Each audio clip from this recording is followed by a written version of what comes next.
নমস্কার, সময় কলকাতায় আপনাদের সবাইকে স্বাগত। টলি হলে বলে নিয়ে আমি হাজির পায়েল। প্রথমেই চোখ রাখবো টলি পাড়ার দিকে। প্রায় 40 বছরের অভিনয় জীবন অনামিকা সাহার। ইন্ডাস্ট্রির অনেক অদল বদল দেখেছেন তিনি, বহু তারকা জুটির ভাঙা গড়াও দেখেছেন। টলি পাড়ার খলনায়িকা হিসেবেই পরিচিত অভিনেত্রী অনামিকা সাহা। এই মুহূর্তে তিনি তেঁতুলপাতা ধারাবাহিকে ঠাম্মির চরিত্রে অভিনয় করছে। ছোট পর্দার পাশাপাশি বড় পর্দায় চুটিও অভিনয় করছেন তিনি। এক সাক্ষাৎকারে তাকে জিজ্ঞেস করা হয়, এত বছর পর যদি ফিরে দেখেন কোন জুটির কথা মনে পড়ে অনামিকার। তিনি বলেন, আমার বাড়িতে এই যে লাল সোফা রয়েছে, সেখানে বুম্বার দেবশ্রী এসে কত গল্প করেছেন। পুরনো দিনের স্মৃতিতে ডুব দিলেন অভিনেত্রী। অনামিকা আরও বলেন, দেবশ্রীর দাদা যখন মারা যায় কি কান্না, গাড়ি করে ওকে আমার বাড়িতে নিয়ে আনলাম, তারপর আলাদা এলো বুম্বা, এখানে বসেই কত বোঝালো দেবশ্রীকে, তারপর গাড়ি করে নিয়েও চলে গেল। অনামিকার বাড়িতে সে সময় অনেক ব্যক্তিগত সময় কাটিয়েছে প্রসেনজিৎ এবং দেবশ্রী। সে সময় অভিনেত্রীর মেয়ে অনেক ছোট। অনামিকা বলেন, ওরা গল্প করতো, আমার মেয়ে মাঝে মাঝেই চলে আসতো ওদের সঙ্গে কথা বলবে বলে। ভালো সময়ও কাটিয়েছি আমরা, যদিও নায়ক নায়িকার সম্পর্ক বেশি দিন টেকেনি, তা নিয়ে আক্ষেপও করেছেন অনামিকা সাহা।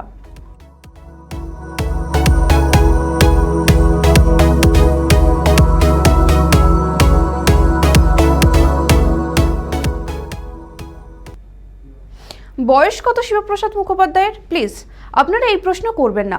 পরিচালক অভিনেতা ইদানিং খোলার রাস্তায় ব্রেক ডান্স করছেন, এমনটাও ভাইরাল সমাজ মাধ্যমে। এমন পুরুষের কেউ বয়স জানতে চায় নাকি? কিন্তু ক্যালেন্ডার বলছে মঙ্গলবার 20 মে তিনি জীবনের আরও একটি বসন্ত কাটিয়ে ফেললেন। আজ জন্মদিন তার। এভাবে একটি করে বছর পেরিয়ে যাচ্ছেন তিনি। বাংলা বিনোদন দুনিয়ার দাবি, শিবপ্রসাদ আরও নিজেকে খুলেছেন। পর্দায় তার রোমান্সের আঁচ রীতিমতো পুড়েছেন অনুরাগিনীরা। যদিও প্রযোজক অভিনেতার দাবি, ক্যামেরার সামনে নাকি তার প্রেমই পায় না, তিনি আড়ষ্ট হয়ে দাঁড়িয়ে থাকেন। পরিচালক নন্দিতা রায় বেত হাতে তাকে দিয়ে করিয়ে নেন, বাকিটা নায়িকাদের হাত যশ। তাকে নিয়ে গুগল বাবাজির দাবি, নায়ক হিসেবে শিবপ্রসাদের ছবির সংখ্যা হাতে গোনা। তার বিপরীতে নায়িকার ভূমিকায় জয়া আহসান, গার্গী রায়চৌধুরী, পাওলি দাম সহ কৌশানী মুখোপাধ্যায় এবং শ্রাবন্তী চট্টোপাধ্যায়। সত্যিই কি তিনি এতটাই শুষ্কম কাস্টম টাইপ, নাকি তিনি রোম্যান্টিসিজমের চরস্রোতে হৃদয়ে নিঃশব্দে বলছে, তা তো অভিনেতা নিজেই জানেন।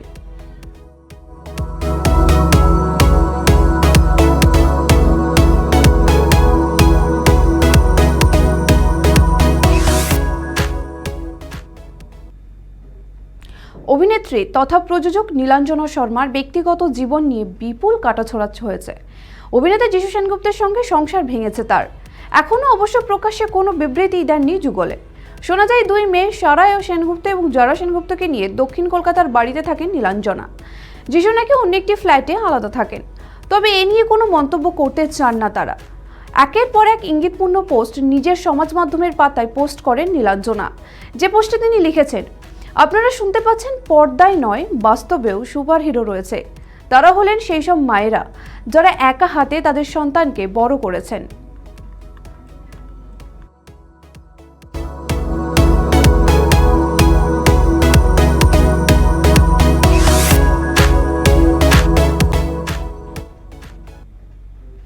প্রেমে নেই তো কি, প্রাক্তনের পোশাকে নাকি আপত্তি নেই টাইগার শ্রফের, আর তাই তাকে নাকি দিশা পাটানির পোশাক পরে অনুষ্ঠান মঞ্চে নাচতে দেখা গিয়েছে।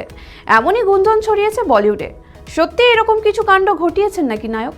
সাম্প্রতিক একটি পুরস্কার মঞ্চের অনুষ্ঠানে যোগ দিয়েছিলেন টাইগার। ছিপছিপে শরীরে কসরত দেখানোর পাশাপাশি নাচের বিশেষ কিছু মুদ্রাও ফুটিয়ে তুলেছিলেন।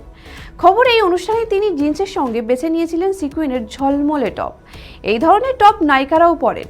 এই পোশাক দেখে কেউ কেউ মন্তব্য করেছেন, দিশার পোশাক পরে কেন নাচছেন আপনি? কেউ জানিয়েছেন, নায়ক যদি তার নাচের মতোই পোশাক বাঁচতেন তাহলে পুরো ব্যাপারটা আরও জমে যেত। কারো দাবি, এর চেয়ে খালি গায়েই নাচতে পারতেন নায়ক, দেখতে ভালো লাগতো।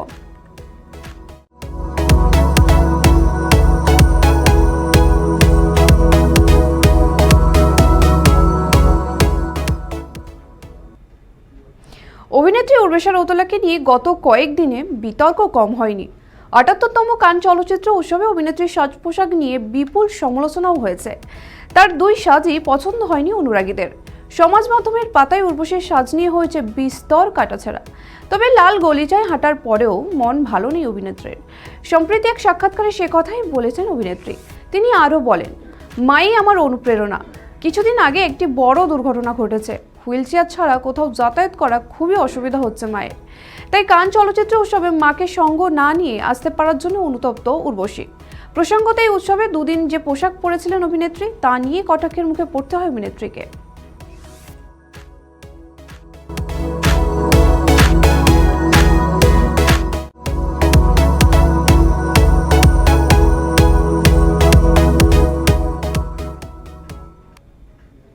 রবিবারের ঘটনা, খুনের চেষ্টার অভিযোগে গ্রেপ্তার করা হয়েছিল বাংলাদেশি অভিনেত্রী নুসরাত ফারিয়াকে।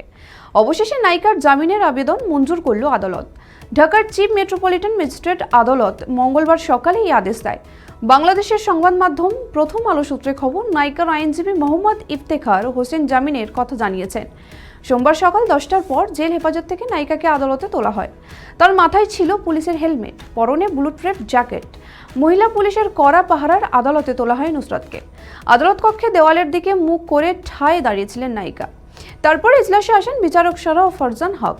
শুনানিতে নায়িকার আইনজীবীর দাবি, খুনের ওই ঘটনার সময় নুসরাত দেশেই ছিলেন না। এই মামলার কাগজপত্রের তথ্য বলছে, গণঅভ্যুত্থান চলাকালীন গত বছর 19শে জুলাই ঢাকার ভাটরা অঞ্চলে গুলিবিদ্ধ হন এনামুল হক নামের ব্যক্তি। গত 3 মে ওই ব্যক্তি ঢাকায় চিফ মেট্রোপলিটন ম্যাজিস্ট্রেট আদালতে মামলা দায়ের করেন। ওই দিনই মামলার বয়ান রেকর্ড করা হয়। এখনো পর্যন্ত এই বিষয়ে অভিনেত্রীর কোনো মন্তব্য শোনা যায়নি।